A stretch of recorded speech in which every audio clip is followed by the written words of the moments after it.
आप सभी का स्वागत है आपके अपने यूट्यूब चैनल में। दोस्तों 21 जनवरी 2023 के करंट अफेयर के इम्पोर्टेंट प्रश्न मैं लेके आया हूँ। तो पहला प्रश्न देख लेते हैं। भारत का पहला 3x प्लेटफॉर्म पवन टाइबन जनरेटर कहाँ स्थापित किया गया है? तो ये कर्नाटक में किया गया है। कर्नाटक की राजधानी है बेंगलुरु और यहाँ पे ये किया गया है, इम्पोर्टेंट है।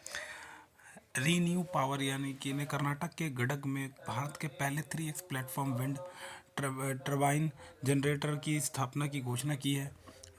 WTG की नेम प्लेट क्षमता 3.3 से 3.465 मेगावाट और इसकी ऊंचाई 128 से 140 मीटर है। वे आज तक भारत में स्थापित मॉडलों की तुलना में काफ़ी बेहतर क्षमता प्रदान करते हैं, जिनकी आमतौर पर 2 से 3 मेगावाट की लेम प्लेट क्षमता होती है। तो इसमें काफ़ी ज़्यादा है। अगला प्रश्न है, ब्रांड फाइनेंस 2023 में पूरी दुनिया में IT सर्विस सेक्टर में सबसे मूल्यवान कंपनी कौन सी है? एक्सेंचर जो है दुनिया में सबसे ज़्यादा मूल्यवान कंपनी है। ब्रांड फाइनेंस 2023 में पहली संस्था पर एक्सेंचर काबिज है तथा टाटा कंसल्टेंसी सर्विस ने बड़ी बड़ी उपलब्धि हासिल की है। पूरी दुनिया में IT सेक्टर में टाटा कंसल्टेंसी दूसरे मूल्यवान कंपनी बनकर उभरी है।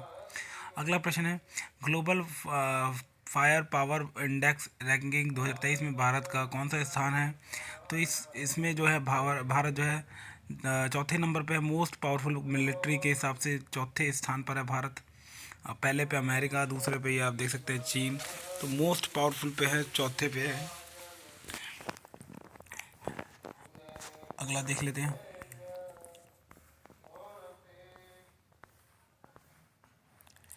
ग्लोबल फायर पावर इंडेक्स 2023 में अमेरिका को शीर्ष पर, रूस को दूसरे स्थान पर, चीन को तीसरे पर और भारत को चौथे स्थान पर रखा गया है। इसमें ब्रांड फाइनेंस के अनुसार वर्ष 2023 में विश्व का सबसे मूल्यवान ब्रांड कौन बना है? तो अमेज़ॉन को ये बना है। और इसमें जेफ बेजोस की ई-कॉमर्स कंपनी अमेज़न पिछले साल के टॉप एप्पल को पछाड़ सबसे वैल्यूएबल ब्रांड बन गया है। अमेज़न इन्हें इस वर्ष अपने ब्रांड में मूल्य में 15% की गिरावट के बावजूद 350.3 बिलियन से 299.3 बिलियन तक गिरावट करने के बावजूद दुनिया के सबसे मूल्यवान ब्रांड के शीर्ष में स्थान प्राप्त किया। हाल ही में संसद खेल महाकुंभ 2022-23 का उद्घाटन प्रधानमंत्री मोदी ने कहाँ पे किया है? तो उत्तर प्रदेश में किया है। तो बस्ती जिले में आयोजित सांसद खेल महाकुंभ का वीडियो कॉन्फ्रेंसिंग के जरिए उद्घाटन किया। इस मौके पर राज्य के मुख्यमंत्री आदित्यनाथ योगी भी मौजूद रहे थे। अगला प्रश्न है, शुभमन गिल वनडे में दोहरा शतक लगाने वाले कौन से नंबर के भारतीय बन चुके हैं? वे 5वें भारतीय बन गए हैं जिन्होंने दोहरा शतक लगाया। सबसे पहले सचिन तेंदुलकर ने लगाया था, उसके बाद वीरेंद्र सहवाग ने, उसके बाद रोहित शर्मा ने 3 दोहरे शतक लगाए हैं, उसके बाद ईशान किशन ने भी लगाए हैं। तो ये 5वें बल्लेबाज बन गए जिन्होंने 149 गेंदों में 208 रन खेले हैं, बनाए हैं। देश की प्रथम ई हेल्पर रोबोट एक्सो स्केलेटन गेट थेरेपी मिशन कहाँ पर लोकार्पण किया गया है? उदयपुर में किया गया है, जो कि राजस्थान में है। अगला प्रश्न है, गोदरेज एग्रोवेट के पाम ऑयल बिजनेस ने किनके लिए समाधान नामक अभूतपूर्व पहल शुरू की है? तो किसानों के लिए ये की है।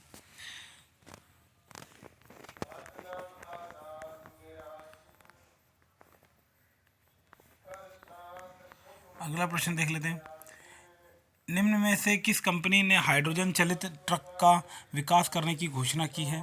तो ये अडानी ने जो है ये करी है कि हाइड्रोजन से चलेंगे अब जो ट्रक आने वाले समय में 2023 में। किस देश ने 13वीं अंतर्राष्ट्रीय नवीकरणीय ऊर्जा एजेंसी की अध्यक्षता ग्रहण की है? तो ये भारत ने की है, IRENA। और भारत ने अंतर्राष्ट्रीय नवीकरणीय ऊर्जा एजेंसी की 13वीं सभा की अध्यक्षता ग्रहण की है, जो नवीकरणीय ऊर्जा पर विशेष रूप से ध्यान केंद्रित करने वाला पहला अंतर्राष्ट्रीय संगठन है। अगला प्रश्न है, पूर्ण रूप से ई गवर्नेंस मोड में शिफ्ट होने वाला पहला भारतीय केंद्र शासित प्रदेश कौन बन गया है? तो जम्मू कश्मीर बन गया है। जम्मू कश्मीर की बात करें तो यहाँ पे प्रशासन के डिजिटल तरीके को पूरी तरह से अपनाने वाला भारत का पहला केंद्र शासित प्रदेश बन गया है। जम्मू कश्मीर और में सभी सरकारी और प्रशासनिक सेवाएं वर्तमान में केवल डिजिटल रूप से ही प्रदान की जाती हैं। जम्मू कश्मीर पारदर्शी और जवाबदेह शासन प्रणाली पर ध्यान देने के साथ ही भारत में डिजिटल सरकार के एक मॉडल के रूप में भी उभर रहा है। स्तन कैंसर चिकित्सा के लिए सांकेतिक दुनिया की पहली जेनरिक पल्बोसेलिक्स टैबलेट किसने लॉन्च की है? एमएसएन ने। हाल ही में जैंसी ऑर्डन ने किस देश की प्रधानमंत्री के पद पर इस्तीफा देने की घोषणा की है? ये न्यूजीलैंड की हैं और यहाँ पे इन्होंने इस्तीफा देने की जो घोषणा कर दी है।